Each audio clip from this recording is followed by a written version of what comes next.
Hello, everybody. Welcome back to the NBA Front Office YouTube channel. A ton of things to talk about today because guess what? The offseason is just about here, which means the trade rumors, free agent rumors, draft rumors, it's all heating up right now. This is a great time to make sure you subscribe right here to the NBA Front Office YouTube channel and make sure you turn on those notifications as well. Keith, we just passed 4,000 subscribers, and we've been going here on YouTube for less than a month. I am thrilled and completely humbled by the amount of people that have wished us well with this and given us so many kind words here through this process.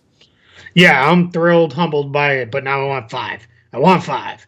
Let's get there. Come on, tell your friends. Let's get there. But no, seriously, it is awesome. As you said, it was funny. You said we've got the draft and free agency rumors, and it's all happening. I immediately thought of that GIF that goes around on Twitter when things are going on, where it's like it's all happening, and it's a guy going crazy. I don't even know who that guy is or what that's from. But yeah, I'm psyched, man. We get some actual news now. The news breakers are starting to drop stuff with a little meat on that bone to get into. So let's do it, man, because we got a lot to break down. Yeah, so Shams Charania, who's one of the main newsbreakers, dropped a ton of info today. Let's start with Ben Simmons. Apparently, things are really heating up around Ben Simmons and a lot of trade suitors right now. Of course, we knew that the 76ers were going to put him out there on the market, and there were going to be plenty of discussions. But now we're starting to hear some of the teams involved and that his trade value isn't quite as low as some people were thinking a few weeks ago when the 76ers got bounced out of the playoffs. In fact, one source, according to Shams, does mention that the Sixers are looking for at least an all-star caliber talent here. Keith, what are your thoughts on this situation? And now that we know some of the teams that are involved too, it's a lot of the smaller market clubs that probably aren't going to be a landing spot for a superstar free agent. Yeah, and let's go back and we're patting ourselves on the back for subscribers and all that. We've been telling you Ben Simmons' value is not in the toilet. Yeah. It's not. Go back and watch the other videos. This guy is still the most versatile defender in the NBA. He's an elite passer. He's an elite rebounder. He has that fatal flaw that he can't and won't shoot. But if you think you can work around that, it makes sense. So Mark Stein added on to the reporting with some reporting of his own that the Cleveland Cavaliers, Indiana Pacers, Minnesota Timberwolves, Sacramento Kings, and Toronto Raptors. Alphabetical order, so let's not read anything into the order that those teams were just mentioned. Alphabetical by city. That those are all teams that are interested in. As you just said, Trevor, small market teams, right? Teams that probably aren't major free agent destinations. Probably the closest thing there is Toronto. They tend to do okay with free agents just because it's a major city. It's the NBA in Canada's home there. But yeah, and I've been harping on the Timberwolves for a month now. One of our first shows was about Ben Simmons, and I think I mentioned it then that I think they make sense. But all those teams make some sense because they're places, and that's the kind of spot where I want to see Simmons land, where he can develop a little bit and become maybe what we wanted him to become, a little bit out of the limelight. Toronto's the only one that's a little bit different, but it's Masai Ujiri. If there's a major player available, he's at least going to poke his nose in there and say, hey, well, what would it take to get that guy? Well, and I think it's interesting, too. I mean, the word that Shams used was robust in terms of the trade market for Simmons, which, again, tells us that the knee-jerk reaction coming out of the NBA playoffs was, oh, my gosh, this guy is terrible. You can't win with him. The worst contract in the league. Exactly. Yeah. We have this overreaction, and now we're finding out that reality within NBA front offices is that's just not the case. They don't view him as this guy that is completely broken and a bad contract and, okay, if you twist our arms, I guess we'll take him from you. We'll absorb his salary off your books. No, teams are going to pay to get Ben Simmons, particularly these clubs who don't feel like they're going to land a major free agent. They're looking at this as this is an opportunity. We get passed over year after year after year in free agency, so now is our chance to land a superstar in the trade market when we normally don't get an opportunity to get a player of this caliber. Yeah, absolutely. None of those teams are bad. Cleveland and Toronto this year are near the top of the draft. Minnesota's not been a good team, but Indiana, not a bad team usually. Toronto, not usually a bad team. Cleveland and Minnesota, you can envision them kind of moving up. So you're also probably not looking at getting a player that good in the draft anytime soon either, because you're probably not going to be in that position. So totally makes sense for me. The Toronto one has a layer of kind of added intrigue when I think about it, because there's always the Kyle Lowry rumors out there that would have to be via sign and trade for Philly. They just don't have the cap space to go sign him, nor an exception large enough. Well, if Kyle Lowry wants 25 million or something like that, Simmons makes 30. There you go. There's your salary match. You're done, and off you go. And you might even save yourself a few bucks in the process. And that could be something we're looking at. And I think that would be kind of neat for Toronto. I don't know exactly how he fits with Pascal Siakam, unless you're thinking one's going to be a super small ball 5 more often. Siakam has some experience doing that. Or do you just look at it as, hey, we're going to play Siakam more like a 3 on offense because he can shoot. And we'll play Simmons more like a 4 on offense because they've got Van Vliet and all those things. So that one's just got a little added intrigue there, where this could be Toronto saying, we could maybe kind of swipe this guy for a guy who doesn't have much of a future left here anyway. I would have to imagine, and maybe this is just me, but if it's Kyle Lowry for Simmons, it's got to be Kyle Lowry and stuff for Ben Simmons, because there's going to be that age issue, right? Where Kyle Lowry, how many years does he really have left in the NBA, at least performing at a high level? Ben Simmons, still a very young player.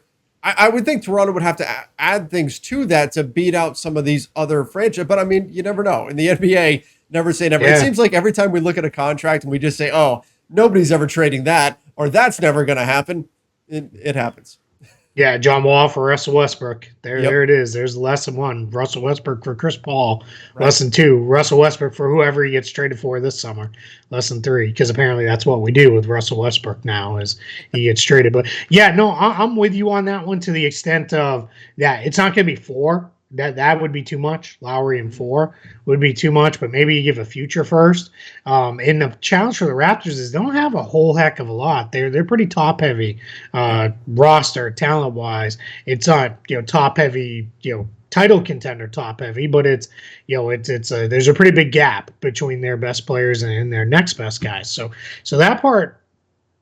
Yeah, that part I don't know what they would do there. One thing though that Masai Ujiri's probably pitching is, hey, then you're not going to get him because he's just going to sign outright with Miami, or Team X is going to do a sign and trade for him instead, and those kind of things. And that does get a little sticky if you're Philly. If you're like, man, we really want to bring Kyle Lowry kind of home here where he's from to finish out his career. That could be the way it goes. But yeah, I'm glad to see our kind of instincts have been right on with this, that the Simmons stuff is not over. It's going to keep going for a while, the trade buzz around him. Well, and you mentioned Lowry being, having a potential landing spot in Miami, just to execute a perfectly seamless transition here. Look, they're also a potential landing spot, according to Shams, for John Collins from the Atlanta Hawks. Could be an interesting situation there brewing. Potential restricted free agent coming up. And according to Shams, Dallas, Miami, San Antonio, Minnesota, all expected to be of interest in Collins. And the word is that he's probably increased his value to the Hawks now that the Hawks have performed well in the playoffs and he played well in doing so. So where are we at now? For a little while there, we saw John Collins as a guy where maybe you can pry him free from Atlanta with a sizable offer. Where are we at now? Do you think the Hawks just, regardless of what the offer is, they hang on to him? Because clearly there's teams out there that really want this guy. Yeah, so let's think back, because to answer that question, we have to know the market, right? Mm-hmm. And when we did our power forward rankings of free agents, he was the only guy we had in the all-star tier. And that all-star tier doesn't mean they are an all-star, but they have the potential to be an all-star. And I think we can all see that with Collins. He's a 2010 guy with enough volume of shots, and he'll do it on pretty good percentages. What I think really tipped it for him was, he showed the ability all season long that he's actually a better defender than what he showed his first couple years in the league. And then in the playoffs especially, showed the ability to play as a small ball 5, which is huge for teams that are looking at him, because now he's not stuck as a 4 where you got to kind of revolve everything around that. So to answer that question, I've been beating the San Antonio drum for months now that's the spot I think that makes the most sense for Collins, because he goes in there. That's an obvious position of need for them. They've got a bunch of wings and interesting guards. I think he fits perfectly with Jakob Poeltl.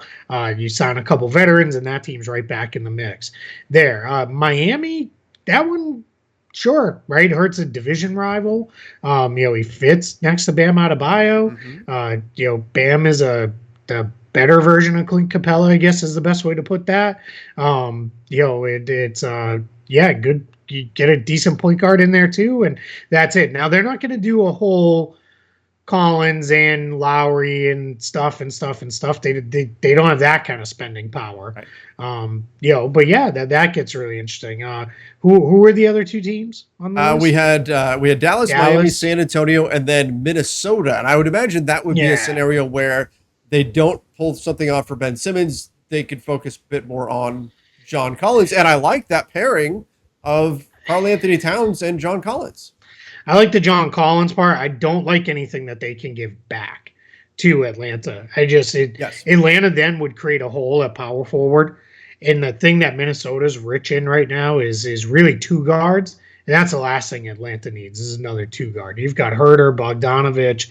Lou Williams kind of does that a little bit for you. You don't need another guy who's a two guard where you're now kind of pigeonholing yourself into this roster that's so deep in wings, and you just don't have a lot up front. So that's the part there. But maybe you work a 3-teamer where another team sends the value there, sends the wing off to somewhere, and then that team sends the big to Atlanta. Yeah, maybe they could get involved. Again, would have to be a sign and trade for them. Dallas, if they go the cap space route, sure. I could envision them catching lobs from Luka just like he caught lobs from Trey. I got to kind of breathe on this one because I love John Collins. He's one of my favorite players. I don't often get draft guys right, but I felt like that guy was going to be really good coming into the league. If people really want to dig it up, you can find my writing on it and go back and see. But I promise you, I was very high on that pick from moment one. I just like the way he played at Wake Forest. Rebounding's always a translatable skill. And he had a nice touch on his mid-range jump shot that I really liked. And that is translated now into a pretty good three-point shooter. So it just got to be a little reasonable on Collins. And I think one of the things we have to remember when we look at restricted free agents, it feels like a lot of the power has been taken away, or all of the power has been taken away from them. That's not necessarily the case. John Collins still has some measure of control over where he goes. So if he looks at this and he says, you know what, I don't really want to go to, say, San Antonio. I would rather go play with Luka in Dallas. He'll sign with Dallas, right? Assuming the money is equal, he'll sign with Dallas. And then if Atlanta matches, they match. But he has the ability to narrow it down to two teams. And so that's something that we're going to have to keep an eye on. Which teams does he really want to go to? And then can that team come up with an offer that's enough to convince the Hawks to let him go? Because that's where we're at. And I don't know that the Hawks are going to, given the success that they had. That would be a really big blow if they had to watch him walk away and not get anything in return. Yeah, unless they can turn it into a sign and trade, yes, where it turns into something that really delivers them back, multiple rotation pieces, or replacement for Collins, something like that, then sure, that would make some sense. If not, my guess is they'll match an offer, or they'll get it done before it even gets to that point, where they'll just direct re-sign him. Then you deal with everything a year from now. That's when Trae Young and Kevin Huerter are due for extensions to kick in, assuming they sign them. You've got kind of one more year where this is doable, and then it's the year after that where it starts to get real messy. But if you had to, they've got all these guys who should still be super tradable. You could move Bogdanovich. You could move Danilo Gallinari. You could straight waive Gallinari because that last year of his contract's only partially guaranteed at a relatively low number. So you've got a lot of options if you're Atlanta. None of them should be, well, we can't afford him a year from now, so let's just lose him now. That should not be it. It should be, if we're losing him, they need to be part of losing him in that it's a sign and trade and you're going to replace him with something of value coming back. And just as a clarification here for not just John Collins, but every restricted free agent, if they sign a deal somewhere, sign and trade is off the table. That's gone. You can't go back and say, oh, well, now that you picked this team, let's negotiate a sign and trade. There's only two outcomes there. They would go to the team they signed with, or they stay with the incumbent team because that team matches. Those are the only two possible outcomes at that point. Yep. So something to keep in mind. Let's think about Alan Crabb, right? That's the guy I always think about with that. The Nets signed him to that offer sheet from the Blazers. Blazers matched it. And then a year later, Sean Marks got his guy.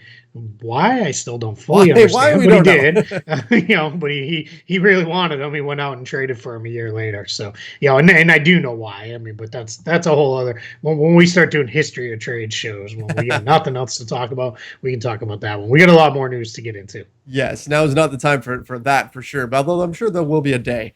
The Cavs and Collin Sexton, the New York Knicks have emerged as one of the most aggressive suitors, according to Shams, for Collin Sexton. And Keith, I'm here for the chaos. I mentioned it, I think it was yesterday. If the Knicks fill their slot at point guard without having to pull a player off the free agent market, oh my gosh. I mean, that is going to be chaotic for all the guys that are out there in free agency. That is going to change their bargaining power, because right now a lot of guys are pointing to the Knicks as the team with all the cap space. They need a point guard. There's a lot of point guards out there on the market. They're all looking at the Knicks as a potential landing spot. If the Knicks go off the board as a point guard landing spot and they do it without pulling anybody out of free agency, there is going to be a domino effect here that is going to go across the league. And I would be really curious to see what would really happen here to the salaries that some of these other point guards are going to get, because the music's going to stop at some point. There's not going to be landing spots left, and some of these guys are going to take less than what they're worth. Yeah, absolutely. Yeah, and that could start to change the mind of a team like the Heat, who may say, all right, we're going to keep Goran Dragic. Or does that change it as far as, hey, that team's off the board now, we can really replace Dragic with somebody for less money, or even re-sign him for less money. So let's just start looking at a little bit of math, right? Because we love to do math here on the Front Office Show. Collin Sexton, 6.3 million, almost 6.4 million next year. So that's what your number is. Absolutely every single team in the league can make that happen. So that part is super duper easy. We already talked all his numbers and how good his numbers are, I think maybe in our last show, but it was in a very recent show. We talked about how good all his numbers are. So now let's talk about if you're the Knicks. Well, the Knicks can do this a couple different ways. The Knicks could say, just give them to us, right? And we're done because we've got the cap space. Or the Knicks could say, you want Kevin Knox, $5.8 million? You think you can get something out of him? Sure. You want Obi Toppin? All right. That's a little early, right, to be moving on from Obi Toppin if you're the Knicks. But if you think Julius Randle's your guy long term, they can't really play together. They didn't look very good together the little bit they did it last year. And if you're going to keep Randle long term, well, what do you need Toppin for 10 minutes a night behind Randle? Well, let's be real. Tibbs' team, 5 minutes a night behind Randle. Randall's going to play 48 minutes a night, probably. I had to He'll find a way to play him 50 in a 48-minute game if he can. Probably. Right, yeah, play two positions for a couple minutes. So that part is there. The Knicks have 2 first-round picks this year, 19 and 21. I would 100% give up Knox or Toppin with one of those picks for Collin Sexton. Wouldn't even think twice about it if I was the Knicks. That's a even if you don't. Yeah, even if you don't sign Sexton to an extension right away, you get that look at him for a year and see how he fits with Randle and Barrett. I love that fit, too, because we talk about how he's not really a point guard. Well, Barrett and Randle do a lot of the ball handling and playmaking. I'm not going to restate things I know I said in the last video when I said the Knicks would be a great spot for him. But it just is, proves that front office people are watching our show and stealing our ideas and going out there. Right? That's what it is. What is thank happening. You, whatever anonymous front office people are part of our 4,000 subscriber base. We appreciate you. But no, yeah, it makes sense. I will even go this far. I would do Knox, Toppin, and a pick, and wouldn't even think twice about it. Kevin Knox he's not going to get it done in New York. He might still develop into something. It's just not going to happen with the Knicks at this point. I think I can feel fairly confident in saying that after 3 years. So now what would you want them to throw back, right? Because that's 10 plus million. Well, let's say they were like, we're kind of not big on Dylan Windler anymore. He's been hurt. Hasn't been able to do anything. Done. done. I'll take on that $2 million. Because if I'm the Knicks, none of this stuff is really impacting my ability to spend They still have a this ton of money. offseason. Yeah, that's exactly it. You want to move a couple year non-guaranteed. Okay, yeah, let's go that direction. I'd balk at saying Jetty Osman. I'd say no, because that's too much. That's because he's got a couple additional years, and I wouldn't really want to touch that if I was the Knicks. But the thing to think about is, right, you're either going to take back less than you send out or just slightly more than you send out, and you have all that spending power, and now you don't need a point guard. This seems to be, to me, get it done, push this through, get it finished. Not whatever it takes. Let's not get stupid. You're not going to trade RJ Barrett. You're not going to trade multiple first-round picks. But if it's one of those players, even both of them in a pick, get it done. But think about this, too. If you're the Knicks, it isn't just the deal to get Collin Sexton. It's, let's say they get this done before draft night, right? So that if they're including some of the picks, that way the Cavs can use those picks in the draft, right? So you get it done before draft night. Free agency starts 2 days later. You go into free agency and your pitch now with Collin Sexton on board is, look how good we were last year, and we just picked up Collin Sexton. And it's New York, it's the Knicks, Madison Square Garden. Look at your argument now to come join this team. Now there's no question that you're a team on the upswing because you still have all the spending power and you just added a talent of Collin Sexton's caliber. I mean, to me, that's a home run. That's a home run. Like, you are going to get so much more attention from free agents when you can go in with that kind of a lure into those meetings. I mean, for the Knicks, if you can find a way to do that, like you said, you get that done now. And let's say you still wanted to go get Spencer Dinwiddie. Let's say we've heard the Lonzo Ball rumors. Let's say you want to get involved with Lonzo Ball. Guess what? You can still do that because Collin Sexton has already shown he can play off ball. I would love him with Dinwiddie or Lonzo. They're both big enough to kind of cover for his deficiencies. They can play the off guard or even a small forward. You start to roll out a lineup of center X, Nerlens Noel, Mitchell Robinson, assuming you can bring both of those guys back. Julius Randle, RJ Barrett, Spencer Dinwiddie, Collin Sexton. I like it. It's pretty good. And you know what? You probably still have $20 million in cap space after doing a deal like that, because those guys, that's the top end you're probably paying either one of those guys. And then you start really messing around. Hey, Duncan Robinson, you want $17 million a year? Great. Here's an offer sheet. All right, Miami matched it. Cool. Hey, Josh Hart. Hey, Bruce Brown. Start picking guys off from Brooklyn. All of a sudden weaken their rotation a little bit or force them to pay. Now all of a sudden you're in a position where if you're the Knicks, you could turn this offseason into kind of your playground a little bit because you're sitting out there and you're not doing any of this with guys who don't make sense for you, for the next few years, even if you lock in to more than a couple year contract, or you just say, all right, Evan Fournier, here's $20 million for one season.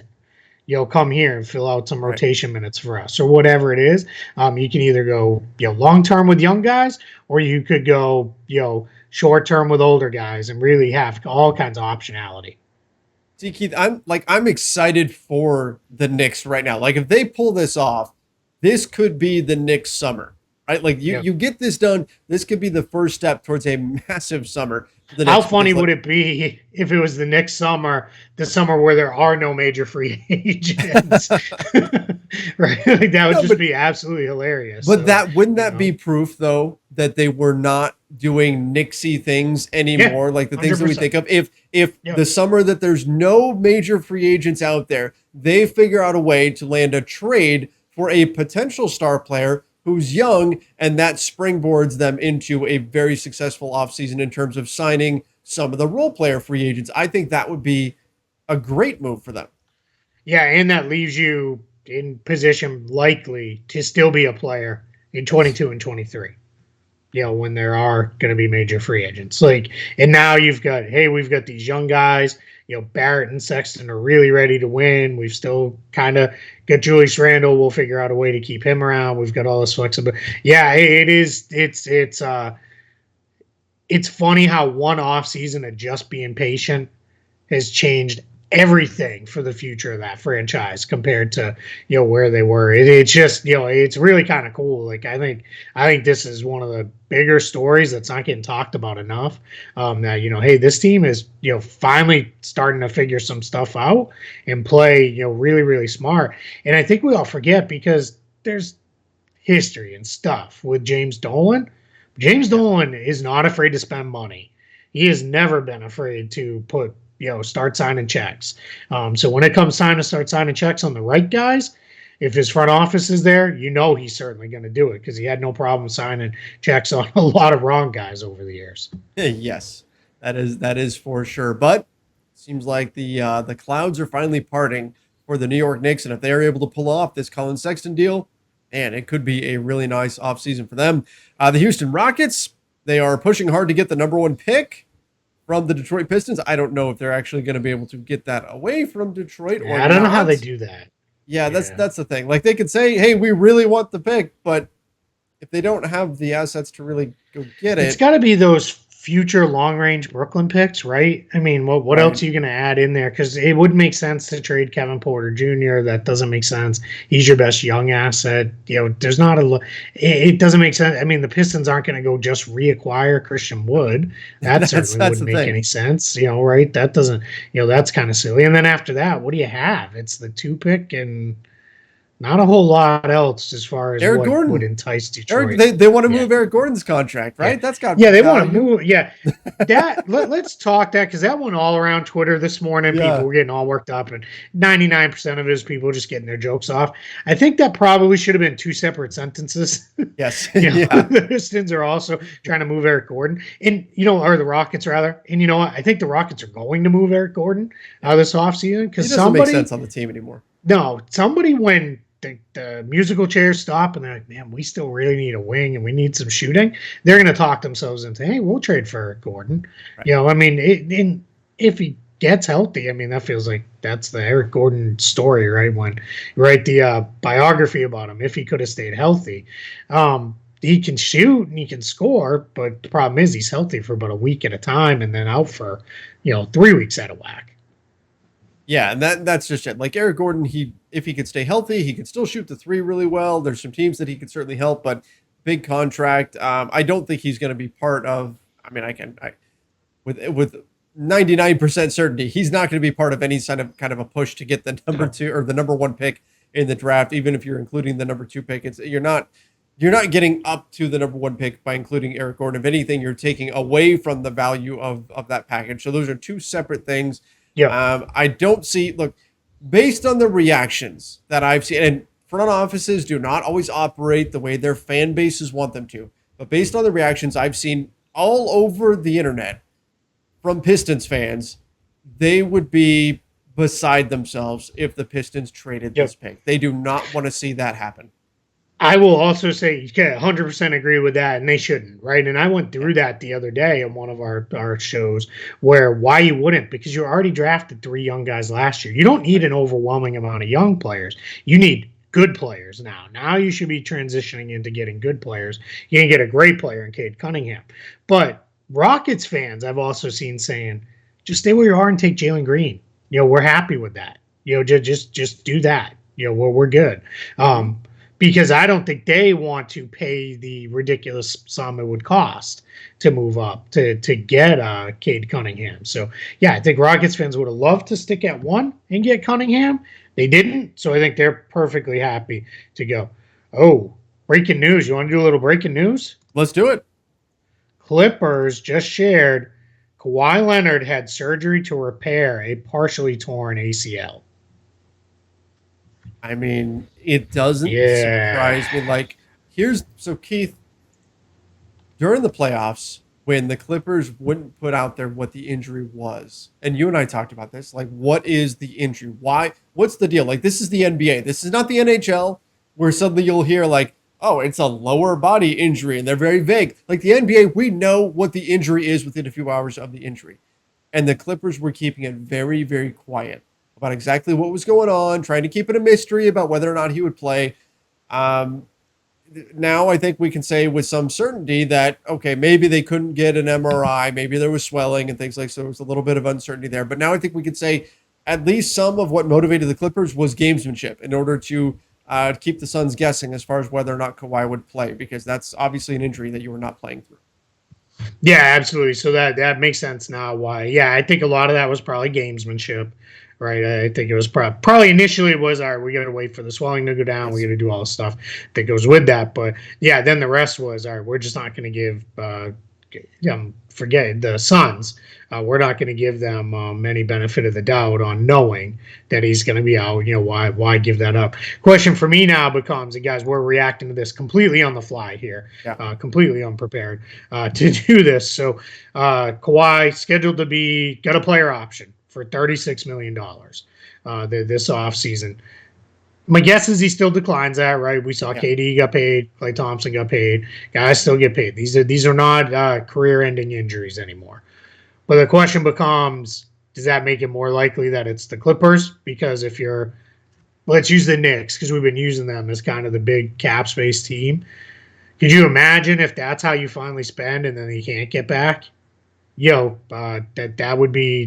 crushing, right? Now, I would feel more comfortable spending, right? Because he just turned 30 about 2 weeks ago.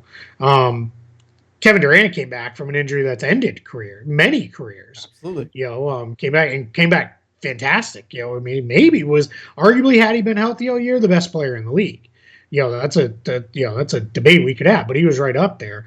So, I don't think it's going to scare anybody off, but yeah, it just another factor in his free agency.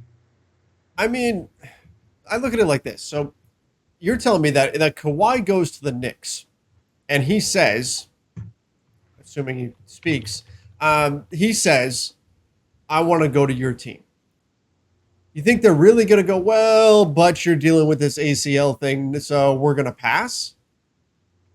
Like, I think they still take that chance, right? I mean, Kawhi is one, like, if we were talking about, like, if it was Lonzo, say, right, and Lonzo suffered that injury, maybe you kind of go, oh, I don't know, like kind of a mid-tier guy. If it was Spencer Dinwiddie, if it was somebody like that, that's where maybe you hold back. But Kevin Durant, Kawhi Leonard, like those guys, they want to come to your team. You're saying yes, regardless of what that injury is. You say yes and you take that gamble because of the talent. I don't think the Knicks would hold back from signing him. I agree. I do it, right? I mean, he's right. It's Kawhi, right? I mean, he should be fine. The other thing you do have to factor in, he does have that quad issue, which we know that's a management thing now for the rest of his career. They've already said that's not something you heal with rest. It's not something you heal with surgery. It's just a condition that's going to have to be managed, and it's going to keep him down at points in each season. But yeah, it is. It just becomes interesting, right? It just makes it more interesting. Sure. I guess it's just something that has to be considered now. Absolutely. And especially given that we do still have something of a quick turnaround here, right? I mean, we're talking here, we're mid-July, next season starts, end of October. So could this be something that will linger into next season? Is this going to be a concern moving forward? Like, that's all stuff that's going to have to be addressed, and teams are going to have to figure out when they're pitching him, or if it's the Clippers and they want to bring him back. I mean, obviously they do want to bring him back, but it's something that you're going to have to factor in. I don't think it's going to dissuade anybody from going after him, though. Yeah, no, absolutely not. And I apologize. I'm obviously a little distracted. But yeah, no, I don't think that changes up here on the fly at all. Yeah, we're just trying to, respond to things and look. And of course, we're on Twitter just like everybody else is while we do this. So yeah, I don't think you literally tweeted while we're doing this. That's incredible. Way to multitask. I just saw it pop up. Yeah. Yeah, I get it. You get those. It's funny, just so how everybody will give you a little peek behind the curtain here.